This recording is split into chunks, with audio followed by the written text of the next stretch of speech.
Pepper says, are you ready to declutter another section of this hoarded garage? I know, I'll be taking a nap while you all do that. Hello everyone and welcome back to A Hoarder's Heart. For today, we are back in this garage. It is a beautiful fall day where it's like 45 in the morning and then it gets to 79 in the afternoon. Yeah, it's that kind of weather, but it's okay. It is dry, it is sunny, it is gorgeous. And the area that hubby wants to focus on is the area right behind me. He wants to clear out this section. So without further ado, let's get started. Okay, so as we are clearing out this section and taking everything out into the driveway, I just want to take this moment and give a special thanks to Nataria Bitza 9335. Forgive me if I have completely mispronounced your name, but I just want to say that I am so grateful for your super thanks donation. It really means a lot to me because I'm really stepping out on faith and pursuing this channel as my full-time job. So I just want to dedicate this video to you, just saying that I really am grateful that you have thought of me and have helped donated to my purpose. So let's continue living out that dream and clearing out this section of the garage. Now, hubby is taking everything out into the driveway. This is the technique that he likes best. Now, I had seen in some comments before suggesting that maybe hubby has hoarding disorder too. And I can assure you that hubby does not have hoarding disorder. Now, I will admit, I am not a medical professional, but I would say that I'm a hoarding disorder professional because I live with my disorder each and every day with these same thoughts, emotion, mindset, subconscious daily habits that I'm continuously being aware of and trying to change and adjust those behaviors. Now, has hubby perhaps picked up some of my hoarding behaviors only because it's the byproduct of his environment, because we've lived together for more than half our lives? Sure, that could be a behavioral trait that maybe he picked up on, but I can tell you it's not hoarding disorder because when he declutters, it's very logical. It's very easy for him to let go of things and make these quick decisions. I would say that his decluttering method would be the 4-box method. The 4-box method is a pretty straightforward decluttering strategy that's designed to help people sort through their belongings by assigning every item to one of the 4 categories. The first one is your keep pile. These are items that are frequently used or hold significant value. You want to be able to hold on to it so you can continue to use it. The second pile or box is your sell or donate. These items are in good condition that can be given away, they could be sold, or they can be donated to a charity that you love. The third box is going to be trash. These are items that are broken, damaged, or no longer usable, and we do our best to recycle these items. And the fourth box is storage or relocate the item. These are seasonal or rarely used items that can be stored somewhere else or moved into a more appropriate location. And how people use this decluttering method is that they choose a drawer, a closet space, or a room to declutter. They use 4 physical boxes or bags and label them into their categories. They pick up each item without overthinking and place it into one of the boxes. Once the sorting is done, they can immediately handle each box accordingly, whether it's donate, trash, store, to prevent the recluttering from occurring. People love this style because it's quick and easy and it offers clear decisions to make. And it reduces procrastination because each item is dealt with immediately. And it's pretty flexible because you can use it for any space from a small drawer to an entire garage or your entire home.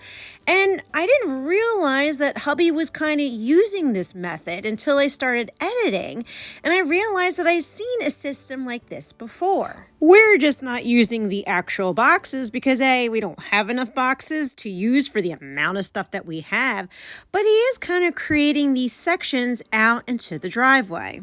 And since this was his natural selection on how he wanted to declutter the garage, because I didn't want to have any influence over how we decluttered it, how we organized it, how we curated it, it made me realize that he definitely is not on the hoarding disorder spectrum. Now, it's not to say that people with hoarding disorder can't do the 4-box method.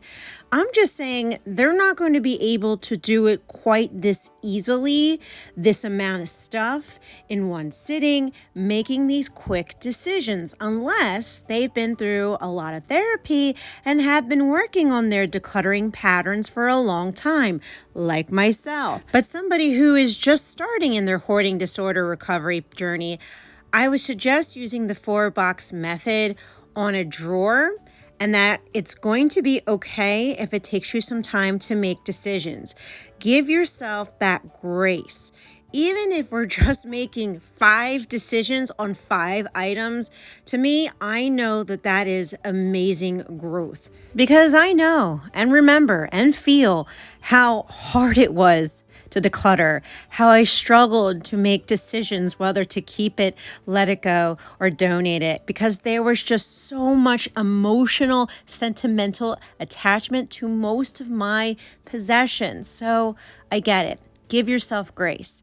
But based off that premise of how easy is it for you to declutter, and watching hubby make these quick, logical, sound decisions, I know that he's not on the hoarding disorder spectrum, and that it's just more of a product of his environment, because when it's time to get to it, we are getting to it. He is making decisions. He doesn't have a whole lot of emotional attachment to his belongings. The only time that I've seen it is, of course, his father's yearbook or a family picture of him and his family when he was a kid. And that's what everybody has emotional attachment in some capacity. Even the most extreme minimalists have some emotional attachment to certain items. And I would say that he definitely grew up in a minimalistic home himself as a child. His house was always clean and curated. They never had a whole lot of things. And hubby is not a big spender at all. So I definitely believe that, yeah, it's me. I'm the problem. I'm the one who may have rubbed off some of her subconscious habits and behaviors onto him. But you know what? There's no need to point the finger, because honestly, there's no one to blame. It is what it is.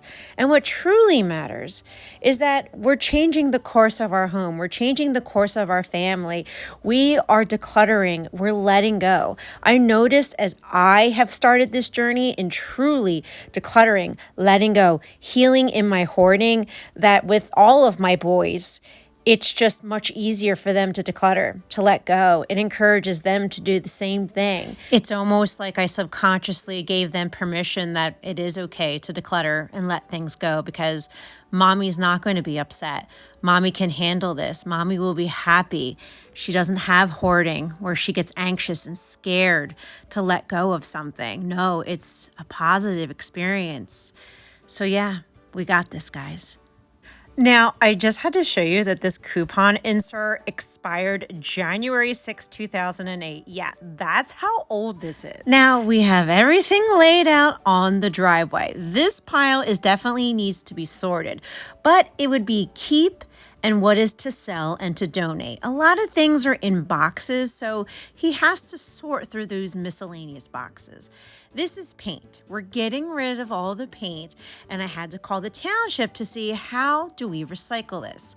And this is already the start of the tossy pile. It is on this side, and we're going to definitely be continuously adding to it. Now, as hubby is sorting through all of these miscellaneous boxes, making his decisions, I'm going to be cleaning out this little shelving unit that we rolled out. This is going to be a keep. Now, I'm not going to deep clean it where it needs to be perfect. It's a garage shelving unit, but I do want to give it a little clean. It actually came with the house, and it is very functional. So I'm wiping it down. down. I'm not really sure what hubby is going to use it for, but that's okay. At least it'll be ready to go. But I know that we had some light bulbs in here, so I'm just going to be sorting these little light bulbs, and maybe this is its new home. This probably should be its new home. And this is really old. I think it came with the house, and I bet you the baby on here is like 30 now. But they had light bulbs stored in here, so I thought, you know what, let's just continue it. So I have this old bin that I'm going to put all of these light bulbs in, just loosely giving everything a wipe down. And of course, I'm going to label it so I know exactly what's in here, so it's easy to find when we need a new light bulb. And now me and hubby are so very happy to show you today's tossy pile. This is another huge amount of stuff that is going out today.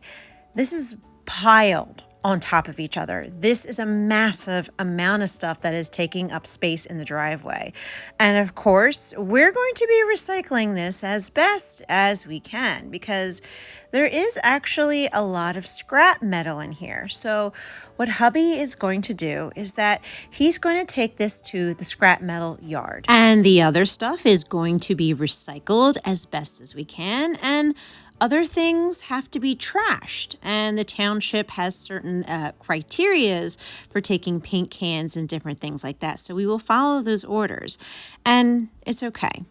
It's okay to throw things out. I know I had a ton of guilt with throwing things out, but as long as we're doing our best to recycle it, I can make peace with it. And you know what else is going to the scrap yard? The old hot water heater that was in the basement. Before, hubby couldn't actually pick it up on his own because it was too heavy. So he cut it in half. So now that's going to the scrapyard, and we opened up that section in the basement. Now, hubby is one to take action right away. So the Jeep, she's full of all the scrap metal. Luckily, the scrap metal yard is not that far from us. And bonus, we made about $60 recycling the scrap metal. So that's a bonus for us. And we're not done yet. No, the tossy pile needs to be divided up into what is trash, what is recyclable, and how the township wants us to recycle this paint can. They basically want us to take the tops off and have it dry. The latex paint has to be dry and the lid's off when they pick it up on trash day so that the trash gentleman can see that the can is dry. So now we have everything organized and ready to go, divided between trash and recyclable so that on trash day, everything is ready to go. And now, hubby and me are so happy to show you the cleared out space in the garage. We really opened up another section. This looks really good. And I'm excited. I'm really excited on how we are transforming this garage. Very soon, he's going to be able to finally start organizing it the way he wants it to be. Is there still a little left to declutter? Sure, but that's okay. Let's celebrate the victory that we're in. And the victory that we have is, wow, we did good. We cleared out another space. And we're even closer to our goal of hubby having a nice, organized garage that he can work in. And my hope and my prayer is that this video motivated and encouraged you to clean, declutter, and let something go in your home today too.